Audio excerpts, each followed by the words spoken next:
Hello guys, my name is Prashant. और ये video में हम इसरो और डीआरडीओ दोनों का नोटिफिकेशन को डिस्कस करेंगे, क्योंकि अभी जो रिक्रूटमेंट आया है इससे सिमिलर ही एक डेढ़ साल पहले सेम टाइप का रिक्रूटमेंट, सेम प्रोसेस, सब कुछ सेम वैसा रिक्रूटमेंट आया था। और वो दोनों इसरो डीआरडीओ दोनों का रिक्रूटमेंट में मेरा सिलेक्शन हुआ था।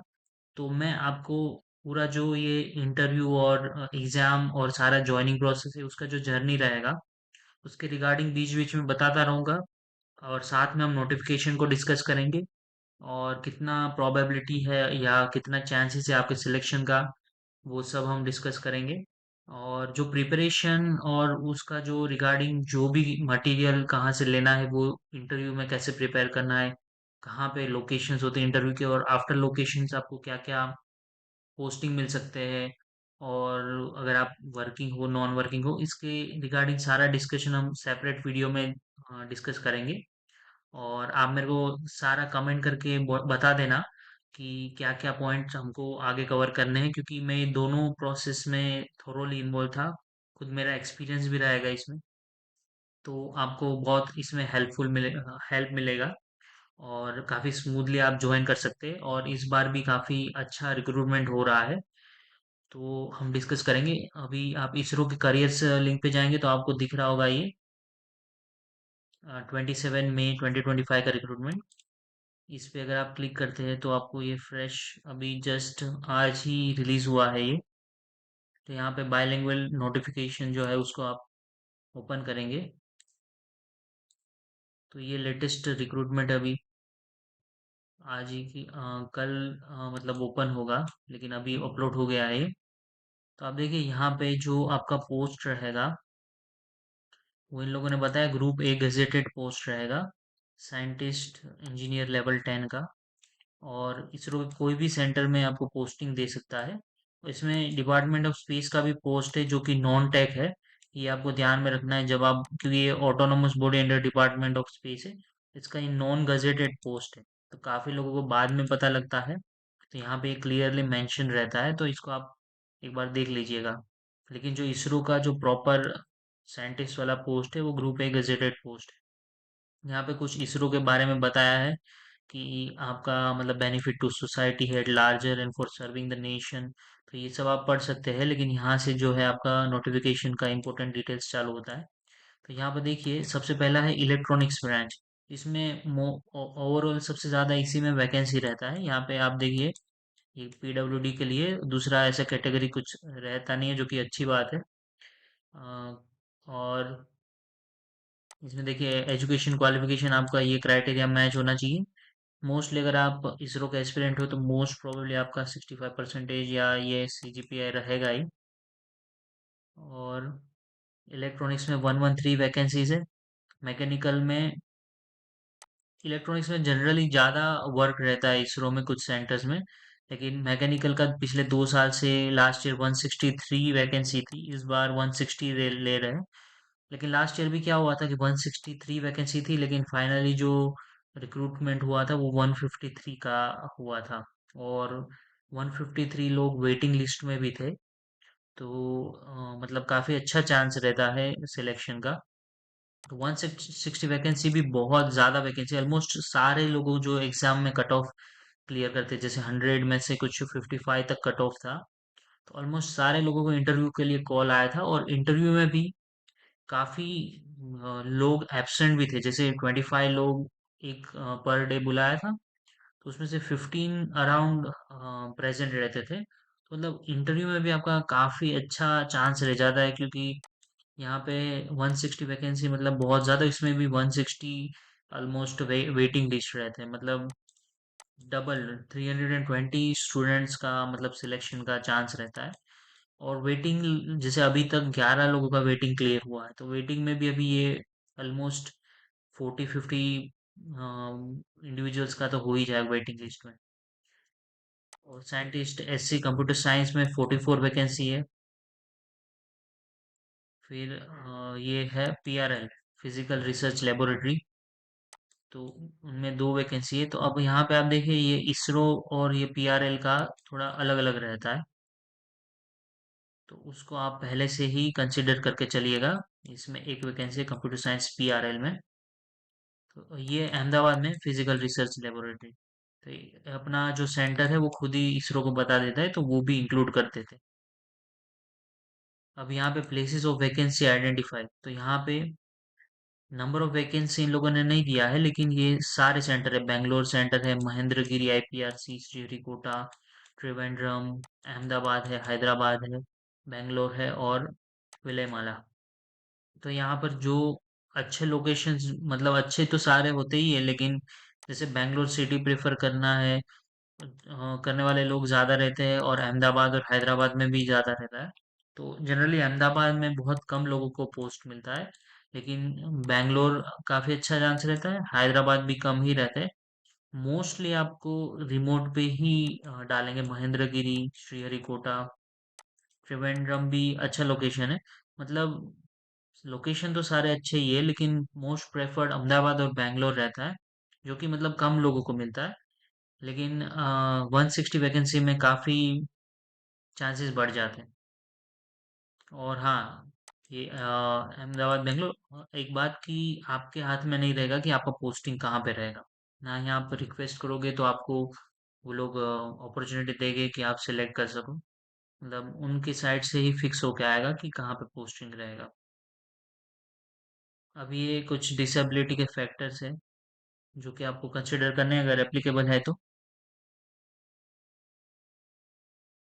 यहाँ पे आपको ये यूनिवर्सिटी का कन्वर्जन फॉर्मूला चाहिए अगर आपका सीजीपीए है और परसेंटेज में फिलअप करना है तो। ये नोटिफिकेशन तो आप डिटेल में पढ़िएगा। ये सब जो नॉन इम्पोर्टेंट चीज़ें, मैं सीधे इम्पोर्टेंट बात पे आता हूँ कि एज लिमिट 28 ईयर्स है। आप डेट देख लीजिएगा। और नोटिफिकेशन भरने से पहले age limit 16/6/2025, serving central government employ, ex serviceman, personal disability are eligible for age relaxation. तो वो एज रिलैक्सेशन का क्राइटेरिया देख लीजिएगा। और ये डेट दिया है तो इससे 16/6/2025 तक आपका अगर 28 ईयर्स से पहले है तो आप भर सकते हैं। पहले ये एज लिमिट 35 होता था, लेकिन इन लोगों ने अभी 28 कर दिया है। तो ये पीडब्ल्यूडी का क्राइटेरिया आप देख लीजिएगा। ये भी वही है। हाँ, अप्लाई कैसे करना है, तो कैंडिडेट्स में apply for multiple post subject to condition. However, candidates applying for the multiple posts should select common written test center. Candidates have to make application fee payment separately for applications for all the posts. And the online registration will be hosted by ISRO website. तो आप date देख लीजिए, between 27 to 6/6 तक ये रहेगा। और हाँ, एक बार आप सेंटर सिलेक्ट कर लेते हैं तो वो इसरो खुद से ही ओपन करेगा, क्योंकि इनका जो ड्यूरेशन है वो काफ़ी एग्जाम आने तक बहुत, मतलब नेक्स्ट जनवरी तक हो सकता है कि एग्जाम हो। क्योंकि लास्ट टाइम भी ऐसा ही हुआ था, मई में नोटिफिकेशन आया था, May 25 को, और January 7 को मेरा एग्जाम हुआ था। तो हो सकता है इतना डिले हो जाए। तो इसरो आपको चांस देगा। मैंने 2 बार सेंटर चेंज किया था, पहले मेरा अहमदाबाद था, फिर मैंने दिल्ली किया, उसके बाद मैंने भोपाल किया, और फाइनली मेरा एग्जाम भोपाल में हुआ था। तो अगर आपका लोकेशन बीच में चेंज होता है जॉब की वजह से या कोई भी रीजन से, तो आप घबराएगा मत। इसरो चांस देगा आपको री सेंटर सिलेक्ट करने का। Application will be received online upon registration. applicants will be provided with an online registration number. हाँ, इसमें एक होता है रजिस्ट्रेशन नंबर या सेंटर नंबर, ऐसा कुछ होता है, तो आप दोनों नंबर को सेपरेटली देख लीजिएगा। क्योंकि सेंटर में पहुंचने एक डिफिकल्ट टास्क था। तो सेंटर पे भी बहुत सारा कॉम्प्लिकेशन होता है, क्योंकि बहुत सारे बच्चे अप्लाई करते हैं, और कट ऑफ भी बहुत सारे लोगों का निकलता है इंटरव्यू के लिए। तो मतलब यहाँ पे जो एग्जाम देने के लिए जितने लोग होंगे, अराउंड 33,000 थे, उसमें से अगर 20,000 भी अगर पहुंचते एग्जाम, 25,000 तक एग्जाम देने आएंगे, तो आपको पहले से ही मतलब रेडी रहना पड़ेगा एग्जाम टाइम पे। फिर ईमेल आईडी आप दे दीजिएगा, जो कि आपका 2 साल तक मिनिमम वैलिड रहे, क्योंकि आपका अभी नोटिफिकेशन है, 2 साल मिनिमम लग जाएंगे। मतलब 1.5 साल तो आप पकड़ के चलिए कि आपका इंटरव्यू और रिटन एग्जाम और फाइनल सिलेक्शन और ऑफर लेटर आपके हाथ में आए।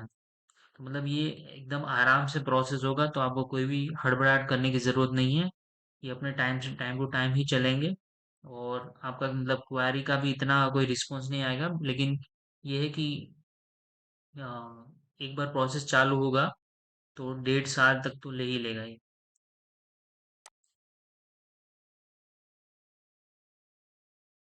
फिर हाँ, आपको क्या करना है कि आप अगर वर्किंग हो भी तो आपको ये फॉर्म भरते टाइम ही आपके कंपनीज को बता देना है, या फिर अगर आप बाद में भी अगर कोई दूसरा कंपनी ज्वाइन करते हो तो पहले से ही आपको बता देना है इसरो को। क्योंकि क्या होता है, इसरो इस चीज में थोड़ा स्ट्रिक्ट है कि आपके पास नो ऑब्जेक्शन सर्टिफिकेट होना चाहिए।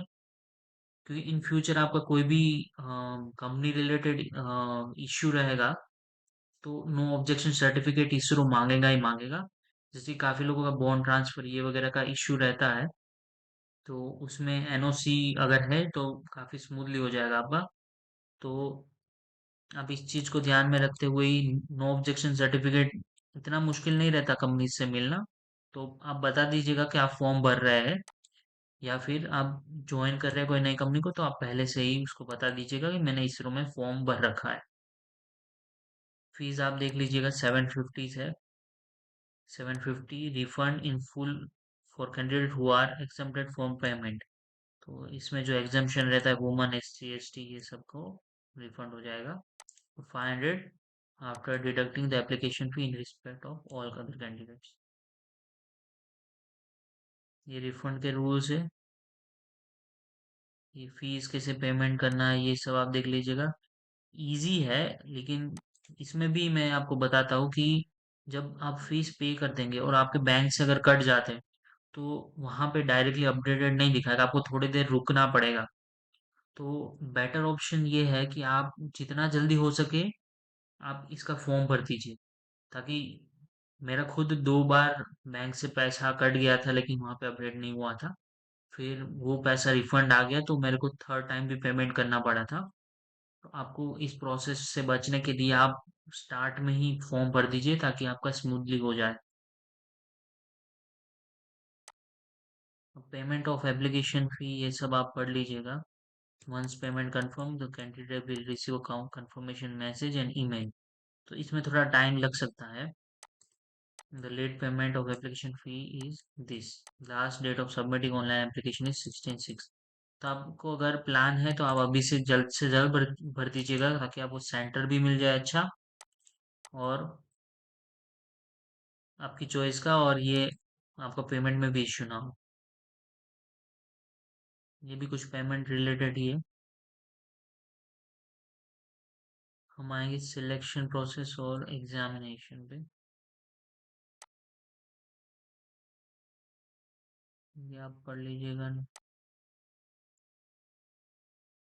हाँ, फोटोग्राफ्स और वगैरह कुछ स्टैंडर्ड फॉर्मेट और स्टैंडर्ड साइज में मांगेगा तो आप पहले से ही उसको देख के भरिएगा। और एक बार इसको भर के ख़त्म कर दीजिएगा ताकि आपका पेमेंट रिलेटेड इशू हो या फिर सेंटर चॉइस का आपका कुछ हो तो वो आपको मिल जाए। अब इसमें एक दिक्कत ये रहता है कि इसके सेंटर्स काफ़ी कम रहते हैं एग्जामिनेशन के लिए। तो आप मेजर सिटीज तो है ही लेकिन फिर भी कम है। तो आप नियरेस्ट जो भी है आप अपना देख लीजिएगा।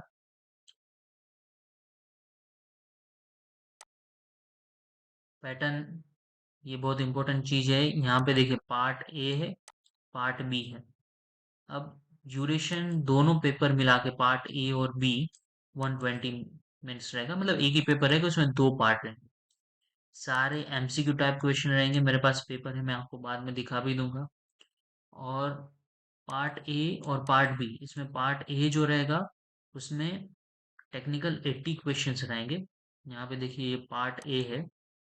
स्पेसिफिक जो आपका मैकेनिकल है, कंप्यूटर साइंस है, उसके रिगार्डिंग क्वेश्चंस रहेंगे। और 80 क्वेश्चंस रहेंगे, 1 मार्क ईच, +1 -1/3। तो यहाँ पर नेगेटिव मार्किंग भी है। और 1 मार्क के ईच क्वेश्चन रहेंगे। 1 मार्क मतलब 1 से 3 मार्क के न्यूमेरिकल्स रहेंगे। और डिस्क्रिप्टिव टाइप क्वेश्चंस भी रहेंगे, मतलब इजी भी रहेंगे टफ भी रहेंगे। मतलब कम क्वेश्चंस ऐसे रहेंगे जो 3 मार्क तक के होंगे, लेकिन उसको सबको 1 मार्क में ही ये लोग पूछेंगे। तो 1 मार्क +1 सही करने पे 80 के 80 क्वेश्चन 1 मार्क्स के -1/3 अगर नेगेटिव हो गया। तो मतलब मैं लेवल ऑफ डिफिकल्टी जो था उसके हिसाब से बता रहा था कि 1 मार्क या 3 मार्क है, क्योंकि पहले 80 क्वेश्चन 3 मार्क के 240 मार्क्स का पेपर आता था। लेकिन अब इन्होंने लास्ट नोटिफिकेशन से चेंज करके इसको 80 क्वेश्चन 80 मार्क्स का कर दिया है। और जो दूसरा पार्ट है नॉन टेक वाला एप्टीट्यूड और एबिलिटी टेस्ट, इसमें 15 क्वेश्चंस रहेंगे और 20 मार्क्स। तो इसमें नेगेटिव मार्किंग नहीं रहेगी, तो आपको खास करके 20 मार्क्स के लिए तो अटेम्प्ट करना ही है 15 क्वेश्चंस को।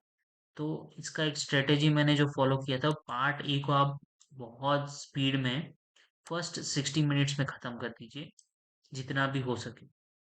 उसके बाद जो एप्टीट्यूड वाला पार्ट है उसको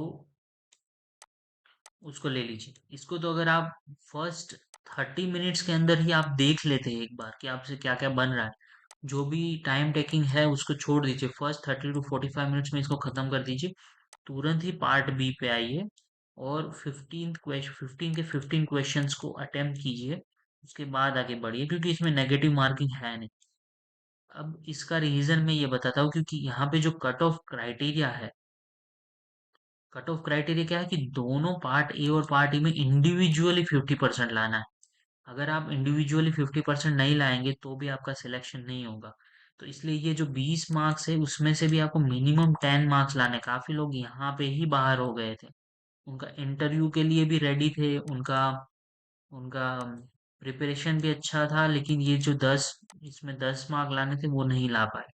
वरना इन्होंने 80 में से मोस्टली क्वेश्चन सही कर दिए, लेकिन यहाँ पे ये चूक गए। तो ये ध्यान रखना कि आप ये जो है, और ये ऐसा है कि एप्टीट्यूड में आपके 15 क्वेश्चन है, मतलब 15 मल्टीपल थे, तो इसमें 5 क्वेश्चन 2-2 मार्क के रहेंगे और सिंगल मार्क के 10 रहेंगे। अब सिंगल मार्क के 10 है, उसमें से भी अगर आप ठीक से 7 या 8 करते हो और बाकी 5 में से आप 2 या 3 करते हो तो भी आप कट ऑफ क्लियर हो जाएगा। लेकिन यहाँ पे जो क्वेश्चन है उसका डिफिकल्टी मतलब ठीक ठाक रहेगा। जो नॉन टेक क्वेश्चंस है उसका टैग वाले से थोड़ा हायर डिफिकल्टी रहता है, मतलब क्योंकि वैसा हमको लगता है, क्योंकि हम जनरली एप्टीट्यूड करते नहीं है, जो गेट वगैरह प्रिपरेशन करते हैं। तो आपको एप्टीट्यूड गेट से काफी अच्छा लेवल का आएगा। गेट में जो बेसिक आता है वैसा नहीं, उससे थोड़ा अबव लेवल का आएगा। तो ये वाला आप इग्नोर मत कीजिएगा, ये मोस्ट इम्पोर्टेंट पॉइंट है सिलेक्शन में, क्योंकि यहाँ पे ही बहुत सारे अच्छे स्टूडेंट बाहर हो जाते हैं। अब यहाँ पे इंटरव्यू के लिए 1:5 में बुलाएंगे। Based on performance in written test, candidate will be shortlisted 1:5। मतलब 160 मैकेनिकल में वैकेंसी है तो इंटू 5 कीजिए, उतने लोगों को बुलाएंगे।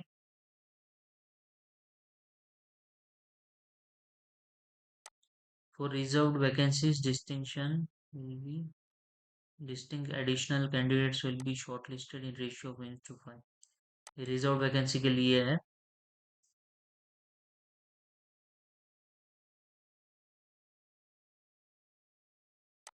अच्छा, देखिए यहाँ पे कुछ अलग चीज ये लोग बता रहे हैं, क्योंकि इसके पहले वाले जो रिक्रूटमेंट था उसमें ऐसा प्रोसेस नहीं था।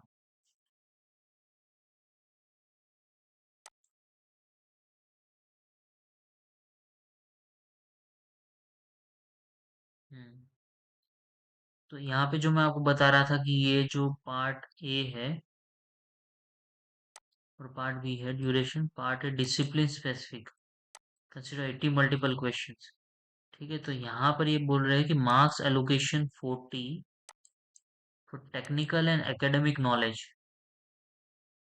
20 for general awareness in relevance to the area of specialization technical, 20 marks is for presentation and communication skills, comprehension is 10 marks,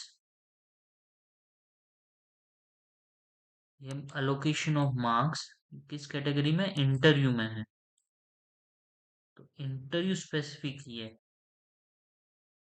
okay, सो यहाँ पर जो पार्ट ए है वो मैं जो बताया वही है कि 80 क्वेश्चंस आपके टेक्निकल से आएंगे और 15 क्वेश्चन नॉन टेक से आएंगे। ये वाला जो पार्ट है एलोकेशन ऑफ मार्क्स वो स्पेसिफिकली इंटरव्यू के लिए है। अब आप देखिए इंटरव्यू में भी इन लोगों ने टेक्निकल नॉलेज जो आपका रहेगा उसमें 40 मार्क्स एलोकेट किए हैं।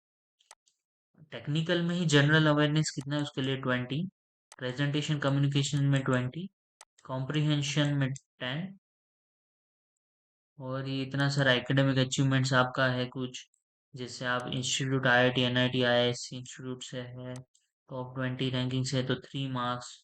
ओके, तो इंस्टीट्यूट वाइज भी इन लोगों ने मार्क्स फिक्स कर दिए हैं, यहाँ पे 2 मार्क्स, 4 मार्क्स ऐसा करके। एकेडमिक में अगर आप 85% से ज़्यादा ही ना, 9 से अबव है, 7 से लेके 71 है तो 2 मार्क्स, और फिर ये 3 मार्क्स के चले rank if any award awarded to the candidate by the institute, इसके लिए 3 मार्क है, तो ऐसा करके आपके 10 मार्क बने। ओके, सो इंटरव्यू के लिए ऐसे आपके 100 मार्क्स बनेंगे। अब देखिए, इंटरव्यू में भी जो 100 मार्क्स है उसका तो डिटेल में आप प्रिपरेशन कर सकते हैं, थोड़ा इस बार अलग प्रिपरेशन रहेगा। तो 60 मार्क का ऑलमोस्ट टेक्निकल है, बाकी नॉन टेक्निकल 40 मार्क्स है।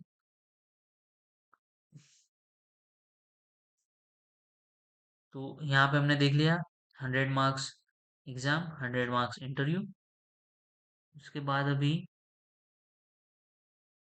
क्वालिफाइंग क्राइटेरिया देखते हैं। देखिए यहाँ पे 50% in each part A B. So unreserved के लिए है ये, रिजर्व्ड के लिए तो PWD है तो उनके लिए थोड़ा कम है, 40 और 50% है। यहाँ पे देखिए, इसको समझना है, क्योंकि यहाँ पे बाहर हो जाएंगे आप अगर आप ठीक से नहीं ध्यान दिया।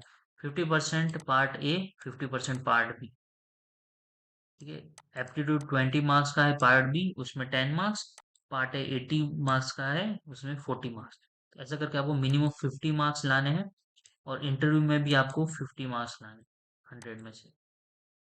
अब 50 मार्क्स आगे फिर भी आपका सिलेक्शन नहीं हो सकता, क्योंकि आपको एग्रीगेट 60% लाना है। सो आपको दोनों मिला के 50-50 लाने पे भी नहीं होगा, 200 में से आपका 100 ही रह जाएगा। यहाँ पे आपको 60 लाने, 200 में से 120 लाने, तो 60 मार्क्स आपको मिनिमम लाने हैं अनरिजर्व कैटेगरी के लिए। तो ऐसा करके आपका सिलेक्शन होगा। 50% weightage will be given to written test, 50% weightage will be given to interview marks. तो ये भी इम्पोर्टेंट पॉइंट है कि 60% जो फाइनल पैनल रहेगा उसमें 50% रिटन टेस्ट को दिया जाएगा, 50% इंटरव्यू को दिया जाएगा। तो ऐसा करके आपका final weightage in panel generation बनेगा।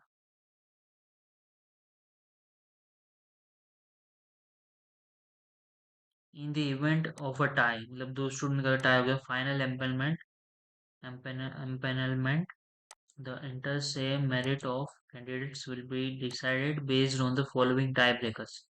Marks score in written test, तो मतलब आपके अगर मार्क्स रिटन टेस्ट में ज़्यादा है तो आपका सिलेक्शन होगा। मार्क्स स्कोर इन एसेंशियल क्वालिफिकेशन, सेकंड क्राइटेरिया ये है, या फिर डेट ऑफ बर्थ, जो भी ओल्डर कैंडिडेट होगा उसको पहले मिलेगा।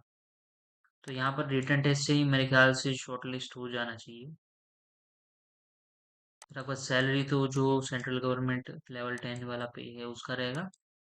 इस सब को मैं बाद में डिस्कस करूंगा डिटेल में। तो इस सब का आपको इतना टेंशन लेना है, क्योंकि बाकी जो PSU से ऑलमोस्ट सेम ही हो जा रहा है, बल्कि थोड़ा बहुत ऊपर नीचे जो हो रहा है, लेकिन पोस्ट जो है आपका गजेटेड रहेगा, और सैलरी भी ठीक ठाक रहेगा आपका। अभी ये जो सारे अदर कंडीशन इंस्ट्रक्शन आ इसको आप पढ़ सकते हो। आप बेहतर है कि इसका एक प्रिंट ले लीजिए, जो जो इम्पोर्टेंट पॉइंट्स है उसको आप हाईलाइट कर दीजिए, और खास करके जो इनका प्रोसेस है इसको आप अच्छे से समझिए, और एप्टीट्यूड वाले पार्ट पे आप खास करके फोकस करना। टेक्निकल वाला इजी रहेगा, एप्टीट्यूड थोड़ा गेट से अबव लेवल का आता है, लेकिन उस पे आप फोकस रखना, क्योंकि उसमें मिनिमम 50% लाना है। अब देखते हैं जो डेट्स है, फाइनल क्लोजिंग डेट जो ऑनलाइन रजिस्ट्रेशन का है 16/6 है, और late last date of payment 2 दिन एक्स्ट्रा दिया है। तो आप जितना जल्दी हो सके आप इसको फिल कर दीजिए, और सेंटर चॉइस का ले लीजिए। तो ये था इसरो का नोटिफिकेशन, और इस बार भी काफ़ी काफ़ी अच्छी वैकेंसीज आई है।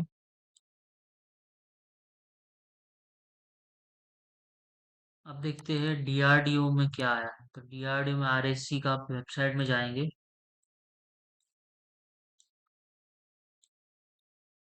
तो आप देख सकते हैं 156 वाला जो रिक्रूटमेंट है, उसमें यहाँ पे एडवर्टाइजमेंट में जाएंगे। हाँ, तो देखो इसमें भी लेवल 10 का ही जॉब है। और टोटल इस बार 127 वैकेंसी आई है। क्लोजिंग डेट है 21 डेज, जब से ये चालू हुआ है तब से 21 डेज। और इसका थोड़ा शायद 1 वीक पहले आ गया था, इसको आप देख लीजिएगा। अब देखिए इसमें क्या होता है कि डीआरडीओ का नोटिफिकेशन रहता है, जो कि ग्रुप ए गजेटेड पोस्ट है। फिर ADA Bangalore, aeronautical development agency, उसका साथ में ये वीईएसईई, ये भी मिनिस्ट्री ऑफ डिफेंस में है। सीएमई पुणे, ये भी मिनिस्ट्री ऑफ डिफेंस में है। एफएमसी पुणे, ये भी सेम आर्म फोर्स का है। और एससीएन जलंधर, तो ये भी एक ऑफिसर इन इंडियन आर्मी वाला पोस्ट है। सारे डिफेंस के ही पोस्ट रहते हैं। और इसमें आप ये लिंक जो है RSC.gov, इसमें जाके आप फॉर्म भर सकते हैं। ऑलमोस्ट इतना सिटी से आपका पर मंथ बनेगा। और इसमें जो शॉर्टलिस्टिंग क्राइटेरिया वगैरह है डिस्कस करेंगे, पहले तो वैकेंसी देख लेते हैं। तो वैकेंसी देखिए, ये जो है इलेक्ट्रॉनिक्स कम्युनिकेशन, इसमें भी ऑलमोस्ट सेम ही रहता है, मैकेनिकल कंप्यूटर साइंस और इलेक्ट्रॉनिक्स कम्युनिकेशन। सो ये आप देखिए, ये सारे इंस्टीट्यूट वाइज वैकेंसीज है। और फॉर्म भरने में भी आपको प्रेफरेंस देना है। और कैटेगरी भी रहता है इसमें। सो कैटेगरी वाइज भी टोटल 35 डीआरडीओ में, 3 वैकेंसी एडीए में और 2 वैकेंसी इसमें। ऐसे ब्रांच वाइज और कैटेगरी वाइज और कंपनी वाइज टेबल करके आपको दिया हुआ है। यहाँ पे ये सारे एलिजिबल एलिजिबल ब्रांचेस है। और आपका क्वालिफिकेशन जो है ये रहेगा। और यहाँ पर गेट के थ्रू रहेगा, और गेट का 80% अराउंड वेटेज रहता है, बाकी 20% इंटरव्यू का रहता है। तो आप वैकेंसी देख लीजिए, 33 ठीक वैकेंसी है, इतना भी ज़्यादा नहीं है। मतलब 2 साल पहले जो डीआरडीओ का वैकेंसी रिटर्न टेस्ट के थ्रू आया था, उसमें मतलब अराउंड 135 मैकेनिकल के लिए थी, ऐसे ही इलेक्ट्रॉनिक्स और कंप्यूटर साइंस वालों के लिए भी ज़्यादा थी। इस बार इतना बड़ा वैकेंसी नहीं, लास्ट टाइम भी 33 ही था मैकेनिकल में, तो ऑलमोस्ट सेम टाइप का ही गेट के थ्रू वाला वैकेंसी आया है। फिर इस बार इलेक्ट्रिकल इंजीनियरिंग है, material engineering, material science, physics वाला का 4 वैकेंसी, केमिस्ट्री का 3। और अब यहाँ पे ये सारे ब्रांचेस जो है दिए हुए, और गेट स्कोर से ही होने वाला है। So aeronautical, mathematics, civil, biomedical, entomology, biostatistics, मतलब काफी ब्रांचेस इस बार कवर किए। वैकेंसीज कम है लेकिन ब्रांचेस ज्यादा है। अभी इसमें एज लिमिट का बहुत ही अच्छा है कि 35 ईयर्स तक एज लिमिट कर दिया है, जनरल और ईडब्ल्यूएस के लिए। बाकी 38 है ओबीसी के लिए, और SC ST के लिए 40 ईयर्स, मतलब काफी ज्यादा एज लिमिट है। तो आप इसमें कंपटीशन भी आपको ज्यादा मिलेगा, लेकिन गेट के थ्रू है तो काफी, मतलब जो टॉपर लोग रहते हैं उनका ही ऑलमोस्ट, टॉप मैकेनिकल में आप बताओ तो टॉप 300 या टॉप 500 में सारा कैटेगरीज का ऑलमोस्ट हो ही जाता है।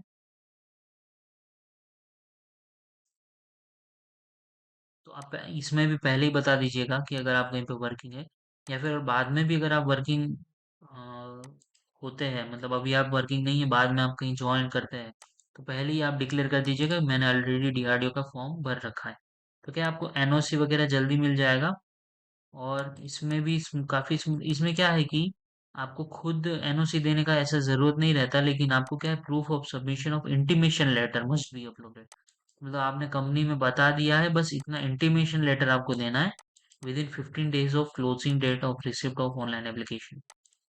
तो अगर अभी आप भर रहे हैं, तो आप इंटीमेट कर सकते हैं कि हाँ मैं एग्जाम डीआरडीओ के लिए ये नोटिफिकेशन भरा हूँ, बस इंटीमेट करना है। एनओसी का रिक्वायरमेंट नहीं रहता, लेकिन एनओसी रहता है तो आपका काफी स्मूथली हो जाता है सारा प्रोसेस।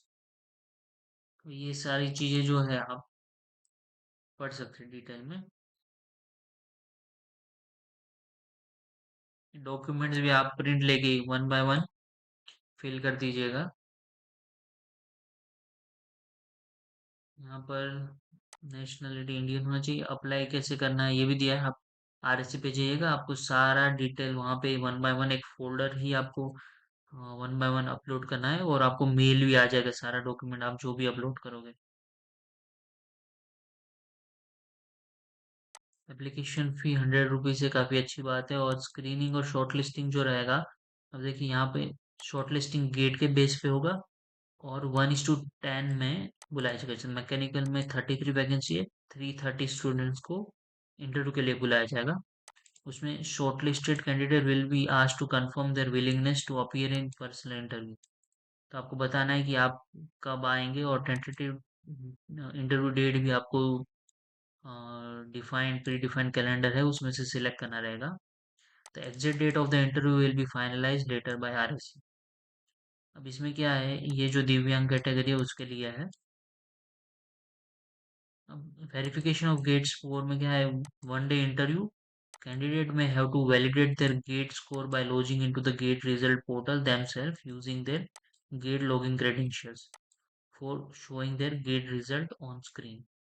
सो ये वेरिफिकेशन इस बार एडेड है, पहले ऐसा नहीं था।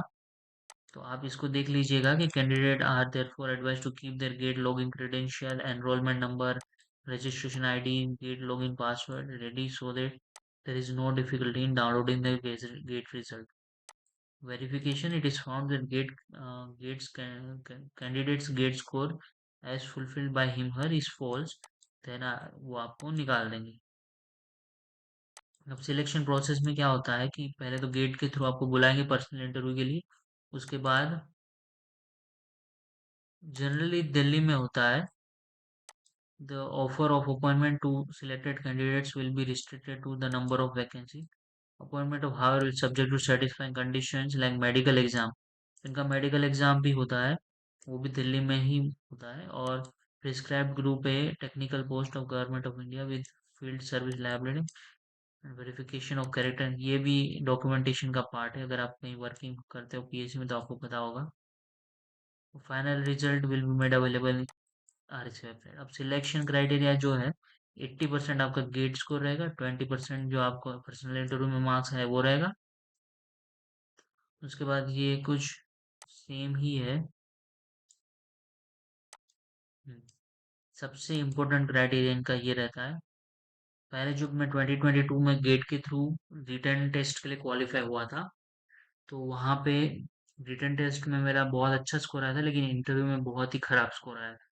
तो इंटरव्यू में आप देखिए कैटेगरी जो है, 70% जनरल कैटेगरी के लिए और 60% बाकी सारी कैटेगरी के लिए मिनिमम रिक्वायर्ड है। यहाँ पे बहुत सारे लोग बाहर हो जाते हैं, इसलिए डीआरडीओ के इंटरव्यू के लिए प्रिपेयर करना बहुत ही ज़्यादा ज़रूरी रहता है, क्योंकि 70 मार्क्स जनरल को लाना मीन्स आपको 10 में से 7 क्वेश्चन सही देना, और आपको वहाँ पे मतलब with in half an hours आपको प्रूव करना है कि मतलब आप 70% या 60% क्वालिफाइड हो उस टेक्निकल और नॉन टेक दोनों ही नॉलेज के लिए। मतलब आपको काफ़ी ज़्यादा इंटरव्यू पे भी फोकस करना रहेगा।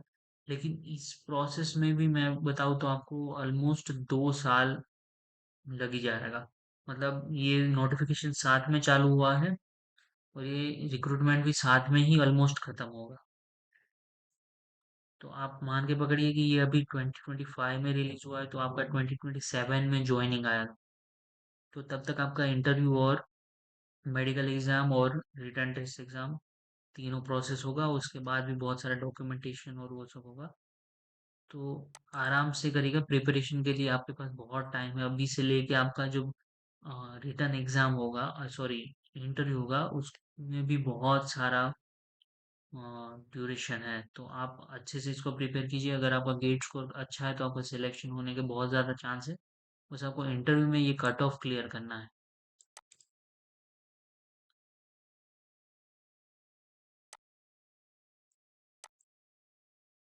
आपका कहीं पे भी रिमोट लोकेशन कहीं पर भी आपका पोस्टिंग दे सकते हैं।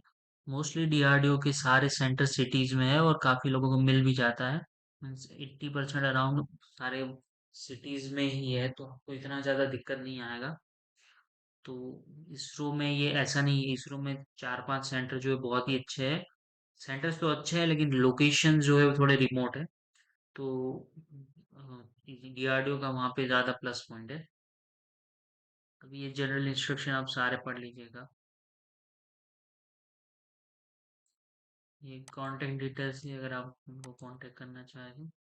वैसे तो इतना उन लोगों ने क्लियर कर ही देते हर एक चीज़। तो best of luck for preparation. बहुत ही दोनों बहुत ही अच्छा अपॉर्चुनिटी है।